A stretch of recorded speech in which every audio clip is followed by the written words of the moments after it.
正元年間，有位姓張的書生，個性溫和，感情豐富，風度瀟灑，容貌俊美，意志堅強，品性孤傲。凡是不合禮節的事情，就別想打動他。有時跟朋友一起出去遊覽飲宴，在那雜亂紛擾的地方，別人都吵鬧起哄，唯恐不能表現自己。而張生只表面上逢場作興般敷衍着，始終不亂來。因此雖已是23歲了，還沒有真正接近女色。知道這種情況的人便去問他，他表示歉意後說：登徒子不是好色的人，卻留下了不好的品行。我倒是喜歡美麗的女子，卻總也沒讓我碰上。為什麼這樣說呢？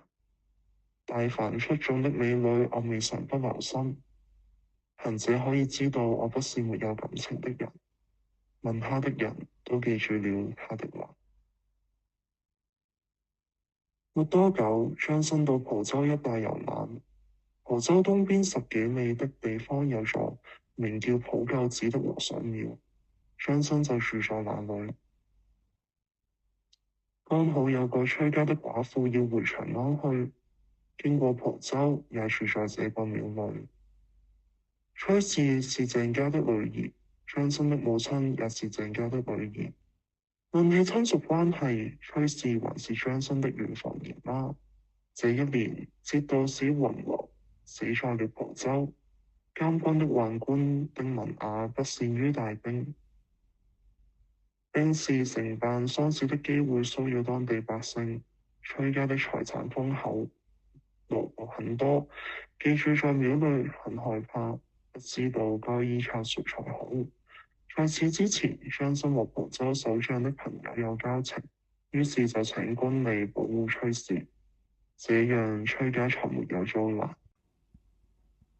過了10多天，河中允兼河州降州觀察使到確奉皇帝的命令，統領軍務，在軍中發布命令，軍隊從此才安定下來。鄭氏非常感謝張生的恩德，就備辦酒席，在大廳中款待張生，又對張生說：姨媽是個寡婦人家，身邊還帶着幼小的兒女，不幸遇到了兵荒馬亂，實在是難以保存生命。若只有女，就如同你重新給了他們生命一樣。這種大恩大德，怎麼能和平常的恩德相比呢？如今就讓他們用對待恩兄的禮節拜見你，希望以此來報答你的恩德。先看他的兒子，名叫歡樂，才10多歲，人長得非常溫和俊美。接着又喊他女兒說：出來拜見你們的大哥，是大哥哥救了你們。過了很久，女兒說有病，沒有出來拜見。鄭氏生氣地說：張哥哥保住了你的性命，不然你早就被搶走了，還備什麼嫌疑？又過了好久，女兒才出來。她穿着普通的衣服，面色寬潤，沒有什麼裝飾。環形的髮髻下垂到眉毛，兩頰泛着紅暈，姿態豔麗，光彩動人。張生十分驚訝。跟他行過見面禮，他靠着鄭氏坐下，因為是鄭氏逼他出來見面，所以他呆呆地坐着，眼神裏流露出哀怨，身體就好像支持不住似的。張生問他的年齡，鄭氏說：他生在當今皇帝甲子年的7月，到現在貞元16年，已有17歲了。張生稍稍與他說了幾句，他一句也沒有回話，直到宴席結束才走了。張生從此便迷上了他，很希望能夠向他表白自己的愛慕之情，卻總也沒有機會。崔氏有個女僕叫紅娘，張生暗中多次送給她禮物，便趁機說出了自己的願望。紅娘聽後果然嚇壞了，紅着臉跑開了。張生有些後悔。第2天，紅娘又來了，張生慚愧地道了歉，不再提所央求的事了。紅娘對張生說：先生的話我不敢傳達，也不敢泄露給別人。不過崔家的親戚你是應該很清楚的，為什麼不靠你對他們有恩而向他求婚呢？張生說：我從小時個性就不隨和，有時同婦女們在一起，也不曾留心觀察。從前我未曾追求過女子，我今天竟被迷住了。那天在酒席上，我幾乎控制不住自己。幾天來，我走路忘了應該到什麼地方停下，吃飯忘了飢渴，只怕我活不長久。如果靠媒人提親，備辦聘金正式求婚，得3-5月的時間，到那時就到魚灘上去找我這頭死魚了。你說我怎麼辦呢？紅娘說：崔姑娘堅守貞潔，謹慎自愛，即使他所尊敬的人，也不能用輕佻的話去冒犯他。我們僕人的主意，他肯定不會接受。不過他很會寫文章，經常吟詩作賦，久久地沉靜在詩文中。你不妨寫首情詩來打動他，不然的話就再沒有辦法了。張生聽後非常高興，立刻寫了2首春詞交給紅娘。這天夜裏，紅娘又來了，拿來張彩色的信紙交給了張生，說是崔姑娘叫我送來的。詩的題目是《明月3、5夜》，那詩寫道：大月西廂下，迎風戶半開，忽長花影動，疑是玉人來。張生明白他的意圖。這天正是2月14日。崔鶯鶯住房的東牆外有一棵杏樹，攀上它可以越過牆。陰曆15的晚上，張生就把那棵樹當作梯子爬過牆去。到了西廂房，一看門果然半開着，紅娘躺在床上，張生很吃驚。紅娘十分害怕，說：你怎麼來了？張生對她說：崔小姐的信中召我來的，你替我通報一下。不一會兒，紅娘又來了，連聲說：來了，來了。張生又高興又害怕，以為一定會成功。等到崔小姐到了，就看她穿戴整齊，表情嚴肅，大聲數落張生說：哥哥恩德救了我們全家，這是夠大的恩了。因此我的母親把幼弱的子女託付給你，為什麼叫不懂事的丫鬟送來了淫亂放蕩詞？開始保護別人免受兵亂，這是義；最終成為要挾來索取，這是以亂換亂。二者相差無幾。假如不說破，就是保護別人的欺騙虛偽行為，是不義。向母親說明這件事呢，就辜負了人家的恩惠，不吉祥。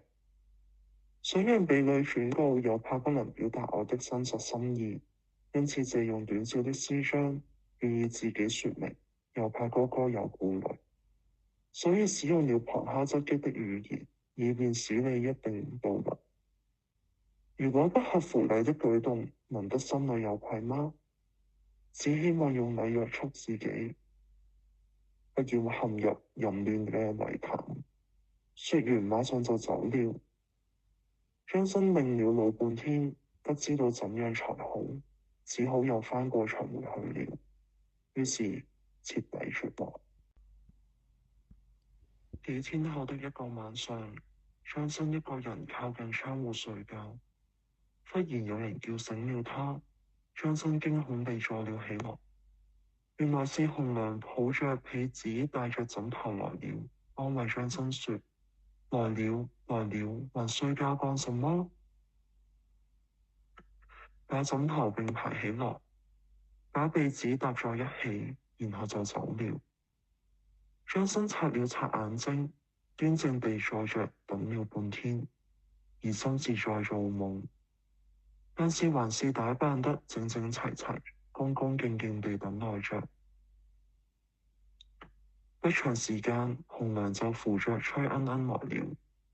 來了後，崔鶯鶯顯得腰美修潔，和順美麗，力氣好像支持不了肢體，跟從前的端莊完全不一樣。晚上正是18，斜掛在天上的月亮非常皎潔，靜靜的月光照亮了半床，張生不禁飄飄然，簡直疑心是神仙下凡，不認為是從人間來的。過了一段時間，寺內的鐘響了，天要亮了，紅娘催促快走，崔小姐嬌滴滴地哭泣，聲音委婉，紅娘又扶着走了。整個晚上，鶯鶯沒說一句話。張生在天蒙蒙亮時就起床了，自己懷疑地說：難道這是做夢嗎？等到天亮了，看到化妝品的痕跡還留在臂上，香氣還留在衣服上，在床褥上的淚痕還微微發亮，晶瑩。這以後10幾天，關於鶯鶯的消息一點也沒有。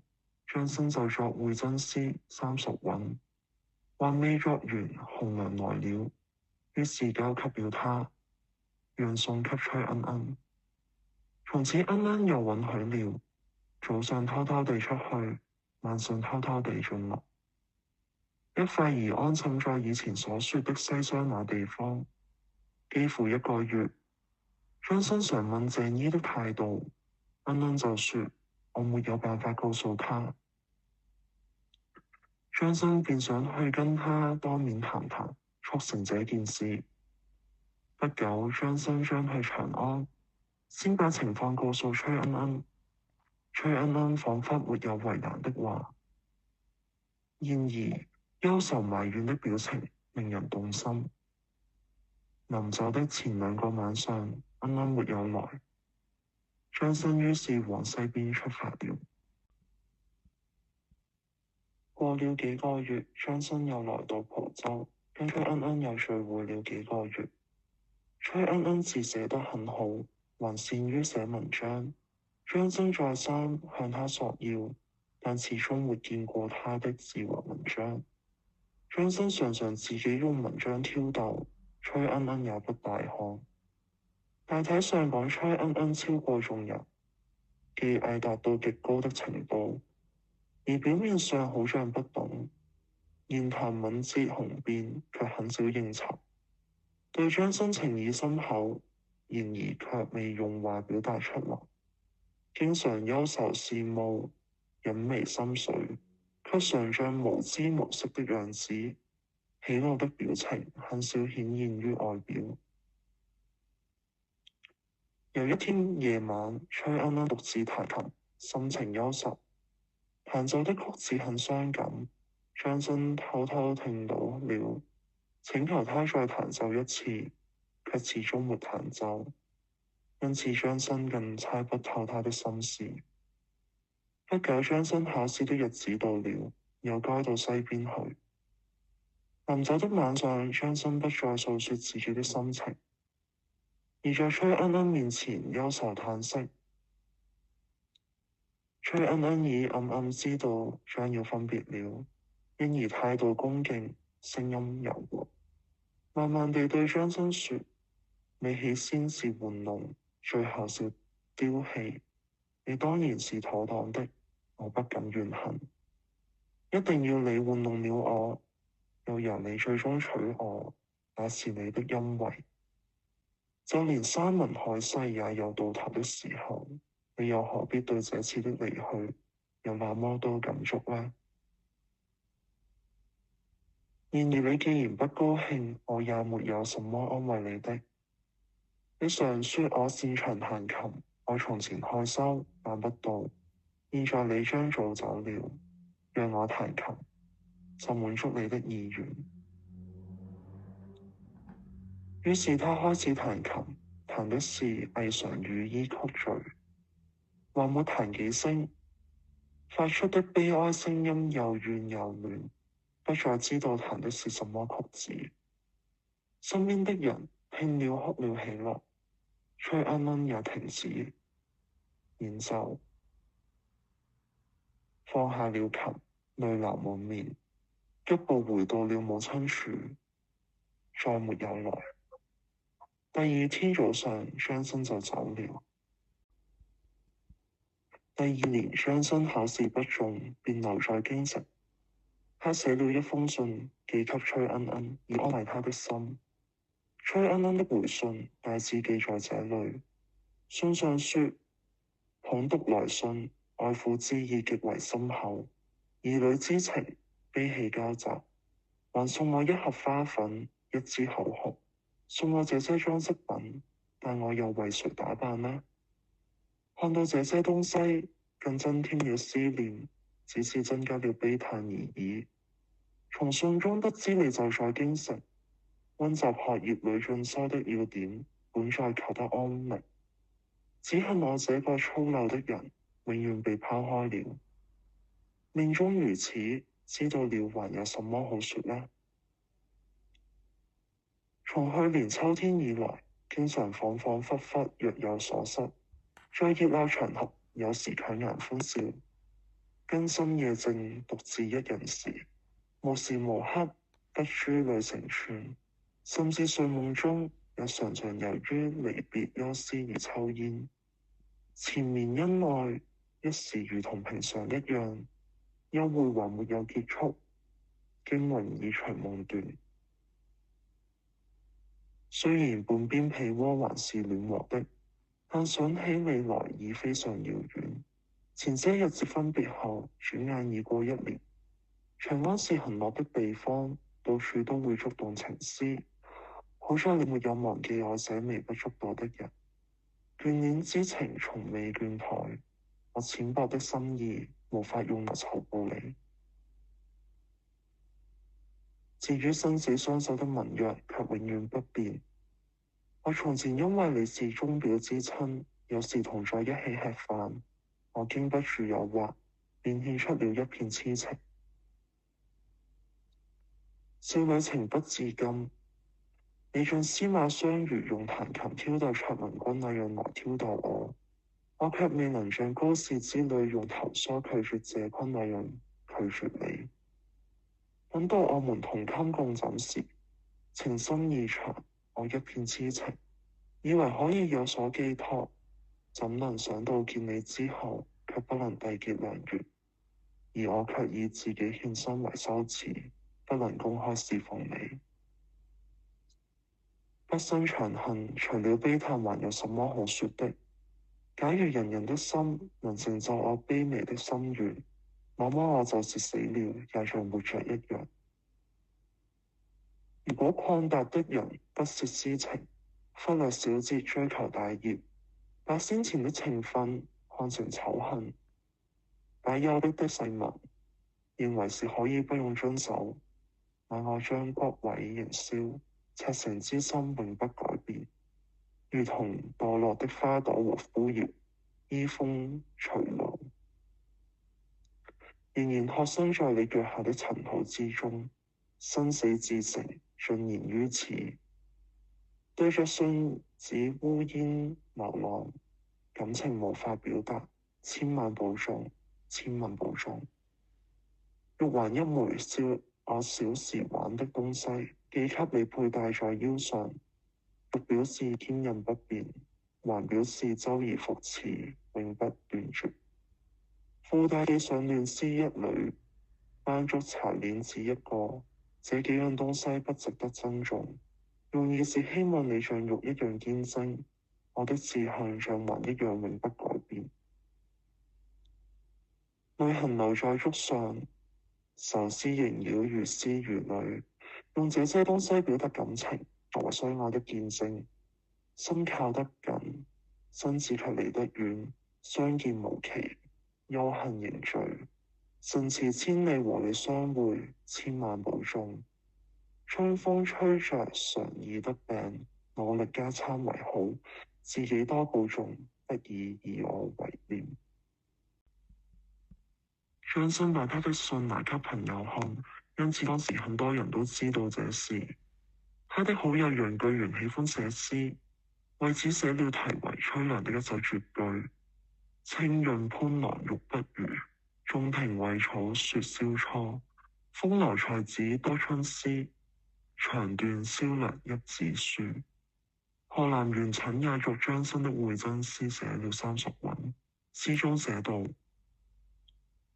微微月光透簾綠，閃閃螢光穿碧空。遠方天色似飄渺，低處雪影已葱綠。風吹庭竹龍吟起，鳥鳴井童連聲啼。羅簫飄忽垂薄霧，環佩叮咚響輕風。仙人疑像徐王母，雲靄迷漫詠仙途。夜深歡會靜悄悄，清晨誤別已朦朧。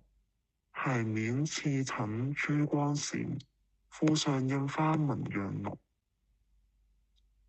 瓊玉寶釵似彩鳳，綾羅披肩若彩虹。說是來自耀華府，將要朝拜碧玉觀。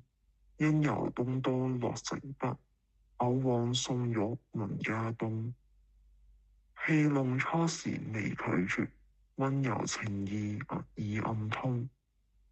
低頭鬢發禪亦動，回身輕步玉磬目。轉側顏面花雪貌，登床抱入倚羅衾。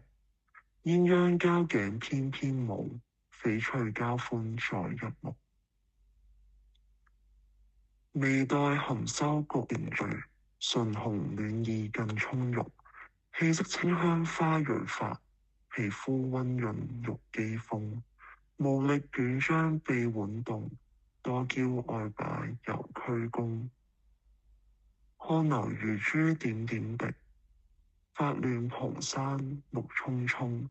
方喜迎得千年會，忽聽已打五更鐘。流連時刻心有恨，顯勸情深意難終。慵懶臉色含愁態，芬芳詞語細心中。甄嬛比喻命運共，劉傑表示心事同。淚流妝粉燒對鏡，殘燈遠處飛暗松。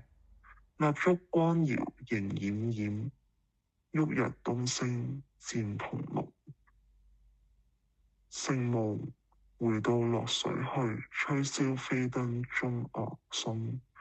衣香猶如染香舍，枕尾常留胭脂紅。妾心愁如塘中草，分身飄流淚轉蓬。素琴彈奏別學操，仰首天看盼歸鴻。大海遼闊實難渡，青天高遠不易衝。幸運歡會無處所，空留蕭史在樓中。張生的朋友聽到這事，都覺得很詫異。然而張生的情意已斷絕。元稹和張生非常友好，便問他為什麼要斷絕跟恩恩的關係。張生說：但凡上天所造就的絕代佳人，不危害他自身，就一定危害他人。如果崔恩恩分配富貴人家，憑借着嬌寵，不成雲不成雨，就成為嬌，成為痴。我不知道他會變成什麼。從前殷商的新帝，西周的幽王，擁有百萬人口的國家，力量很雄厚。然而一個女子就可以破壞他，潰散他的民眾，宰割他的軀體，至今仍被天下人恥笑。我的德行不足以戰勝妖孽，因此只好克制感情。這時在座的人全都非常感嘆。後來崔恩恩又嫁給別人，張生也另外娶妻。有次她剛巧經過崔恩恩住處，便透過她的丈夫告訴崔恩恩，請求以表兄的身份見面。丈夫告訴她，崔恩恩卻始終不肯出來，將身哀怨的心情流露到臉上。崔恩恩知道後，偷偷寫一首詩，詩說：自從消瘦減容光，百轉千回眼下藏，不為旁人收不起，為郎憔悴卻收留。終於也沒有跟張生見面。幾天以後，張生要走了，他又寫一首詩對他表示謝絕。詩中道：棄我今何道，當時且至親，還將舊時意，連隨眼前人。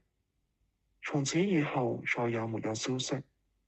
當時的人們大多稱讚張生是善於補歌的人。我在朋友聚會之時，經常談到這件事，用來提醒聰明的人不要做這種事，而做了這種事的人也不要感到迷惑。正元年間的一個9月，有人李公誰住在我靜安裏的家中，我同他談到這事，李公誰極稱其意，便寫了《恩恩歌》以傳播這件事。崔氏小名恩恩，李公誰便用他的名字作為編名。